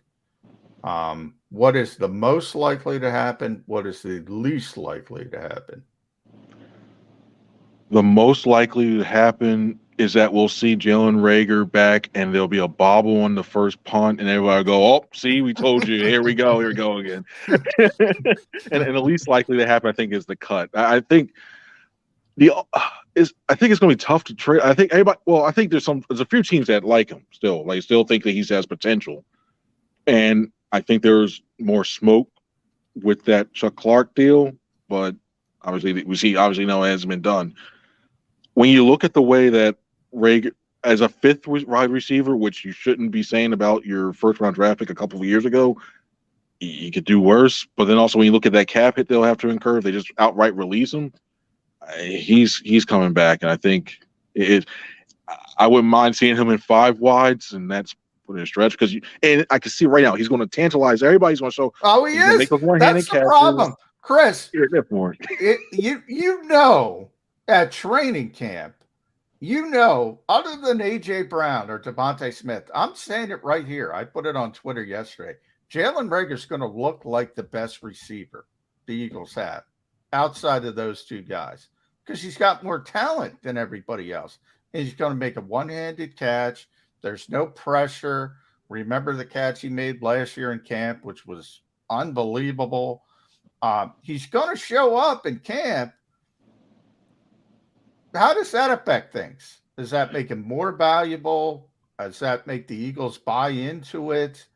Because I also look at it from a slot perspective when we talk about, okay, he's going to be the slot receiver. Now, Devontae can do it. Maybe you prefer to have him outside. Quez Watkins isn't a slot receiver. He's an outside guy. He's a deep threat. Zach Pascal, okay, he's a blocker, but he's not going to scare anybody from the slot. Are the Eagles going to buy into Jalen Reagor is going to be their best slot receiver? No. Camp? I really don't. I don't think so. I don't think they'll buy into. I think they'll buy into. Hey, you know what? Next year, I think they'll really contemplate next year. You know, think like, okay, he's starting to run his routes a little bit better when there's no pressure, and hey, he's making these acrobatic catches. I think they'll buy into that. And say, all right, cool. We'll see it out with him, and potentially go from there. Because, like we said, the return game, so many questions about that. But I think overall, when you look at, I think the biggest thing is because there is no pressure on him, he's going to do well, and I still wouldn't put him out. I still wouldn't put him on the field even more than what he have to do. Just maybe I say if I had to throw a number, maybe 10 snaps on offense a game, maybe at best. But even doesn't that look worse for Howie Roseman? We always talk about the ego of GMs, and it's real. They don't want to move on for first round picks.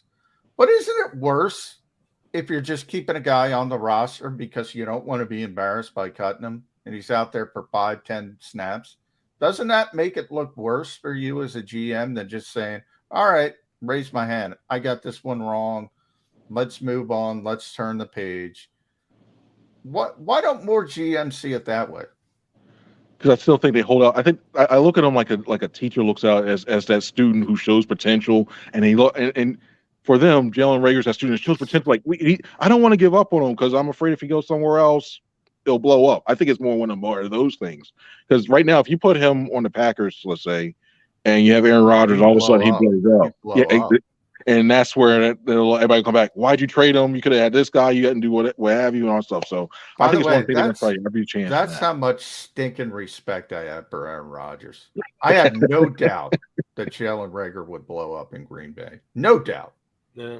Maybe that could happen yet. Do want to, and I apologize, I don't have the individual's name in front of me. Somebody mentioned it's on the stream. I thought it was a pretty good point. I want to run it by you, Chris Franklin.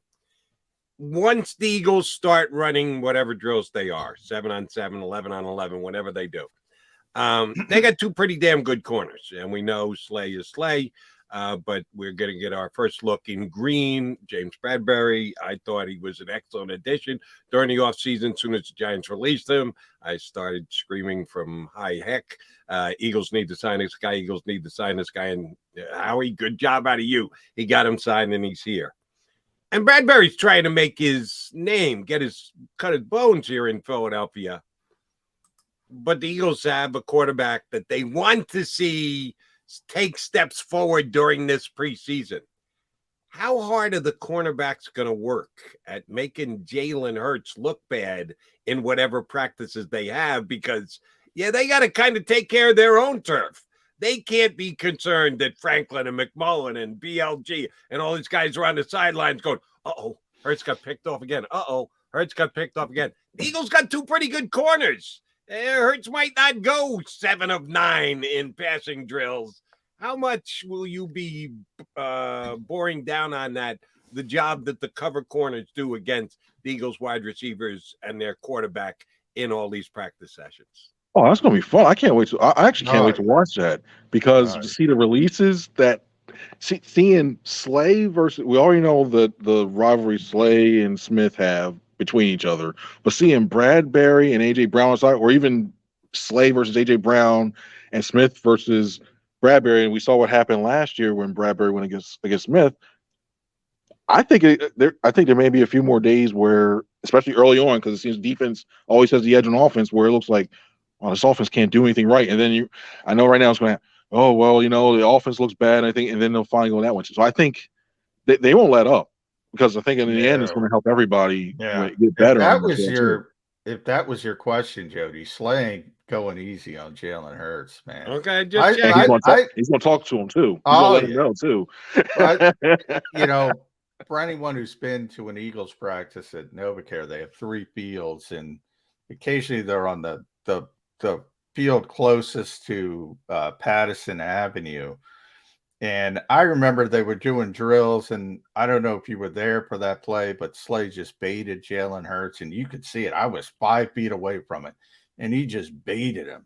And sure enough, he stepped in front and picked it off, and Slay was happy. No, that's how he's trying to make the quarterback better, by making things difficult for him. And that's a good thing, by the way. And James Bradbury, I assume, is going to be that way as well. But let's talk about Jalen. We got to get to it, Chris. We only got a few minutes left with you.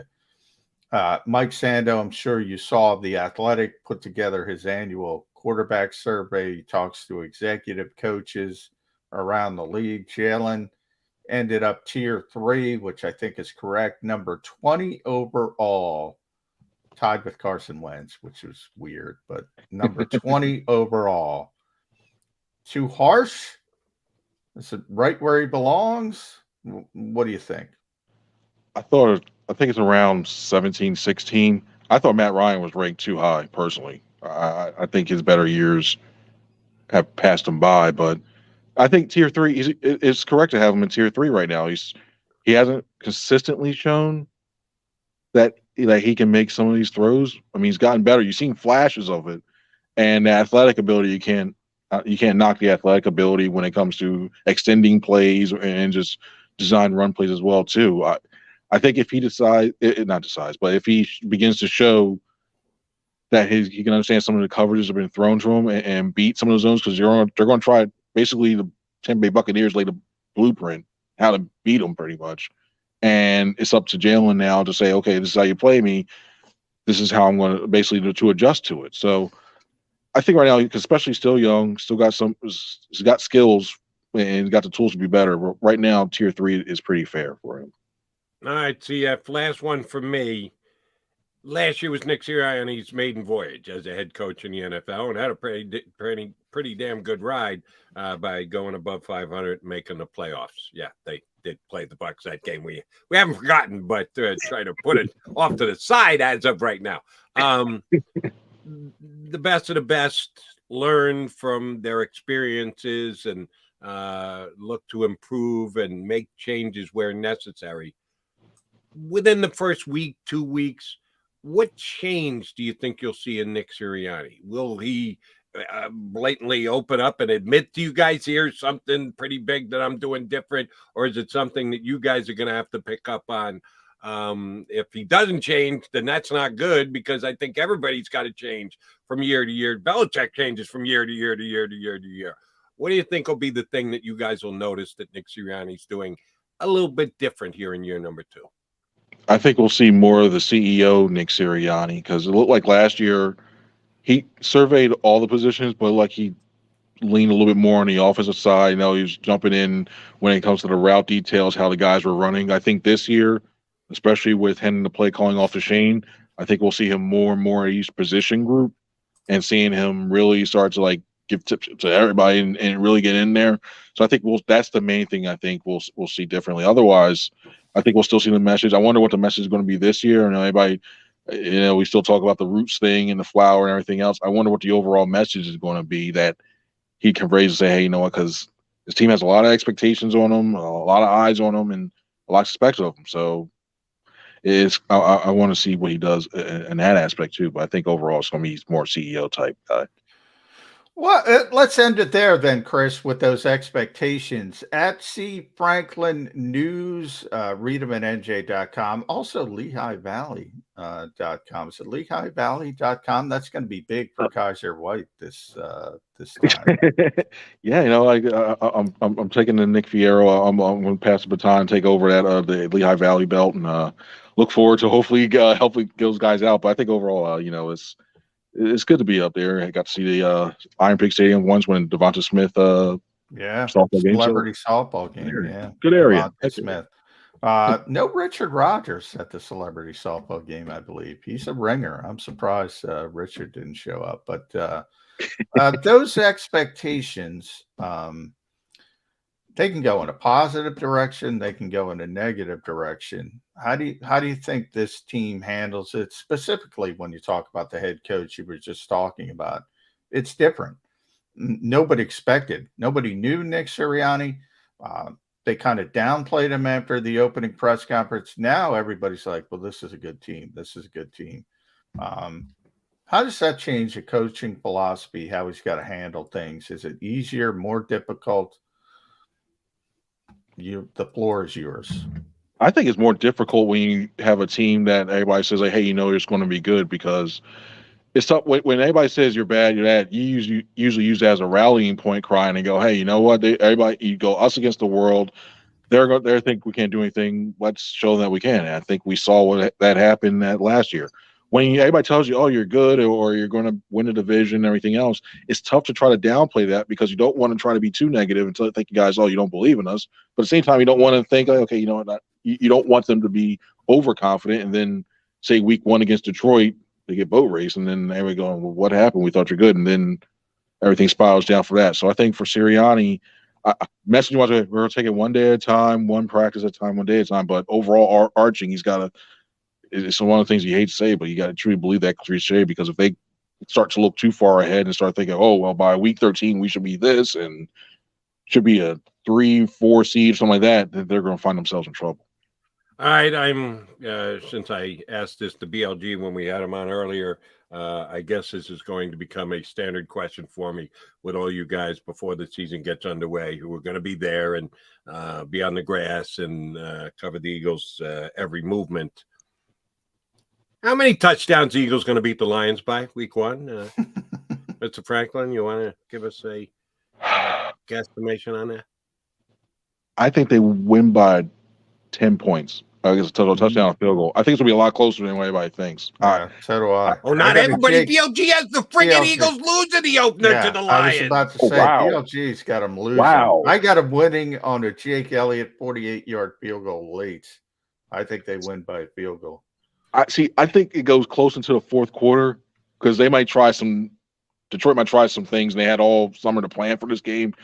Yeah. I think it goes late into the fourth quarter. Then the Eagles just run the ball. They get the late touchdown, and then Jared Goff becomes Jared Goff. Yeah, exactly. Jared Goff does something stupid late. That's how you win the game. Chris, if you watch the show when you're not on it, I always end it with 2-2, meaning we'll be Chuck back Woolery. 22 hours, much like Chuck Woolery. Yes, Eagles are going to win by 2-2. 2 touchdowns. Wow. We'll throw in another 2 field goals as well. So this is what I'm talking about, the expectations, Chris. Chalk up about a 20-point victory over the Lions this year. What they beat them last year, by the way? 40 something. 41 nothing. What was it? I don't even know. It's a lot of blue seats, man, in the fourth quarter. I think the Lions did get one score, but the Eagles were in the 40s. Yes, and I expect this to be somewhat similar this year. All right, CF, always a pleasure, buddy. We're going to punch up often once the season gets rolling. Feel free to smack McMullen upside the head when you see him tomorrow. No, Love Fest tomorrow will be the only day I think everybody will be nice with each other. But other than that, just kidding. Nah, but it was fun. Thank you guys so much. Get harsh early. We will get Chris Franklin up plenty during the season. That's a promise because he does a good job whenever he comes on with us. Does a great job for NJ.com as well. All right, Jody Mac, you've got us coming back. We need to put a bow on this show before we wrap another edition of Birds 365. Go for the pulls and the pools. Go for the oohs and the ahs. Go for the bubbles and the bubbly. Go for the story and the stories. Go for the win. Go to Ocean Casino Resort. Book your trip at theoceanac.com. Action News at 11 with Rick Williams. It's the team you trust to bring it all together. The stories that impact your community. A sports roundup for the locals. And the AccuWeather forecast you depend on. Action News at 11 with Rick Williams.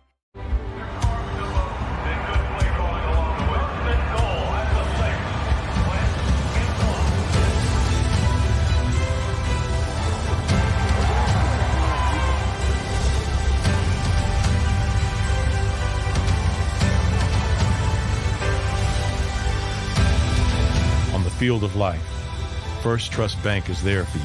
7 on 3. 1, 2, 3. Because Philadelphia dreams deserve a Philadelphia bank.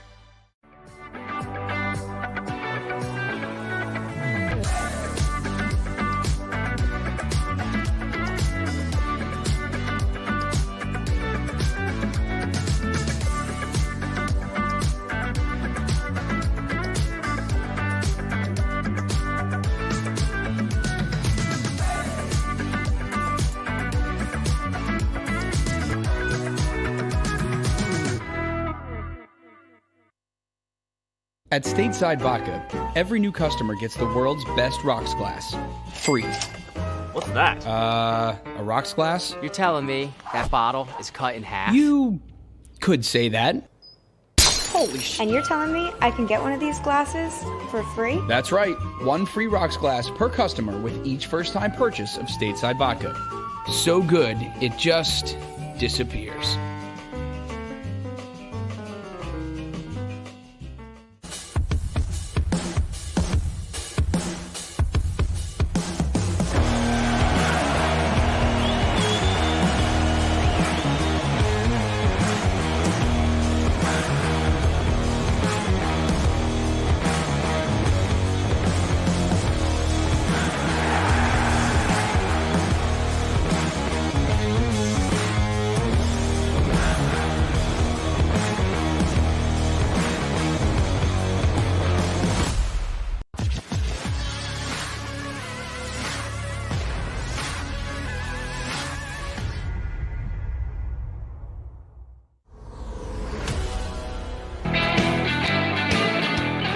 We'd be running out of time here on Birds 365. This is the last pre-first practice show we'll be doing on Birds 365.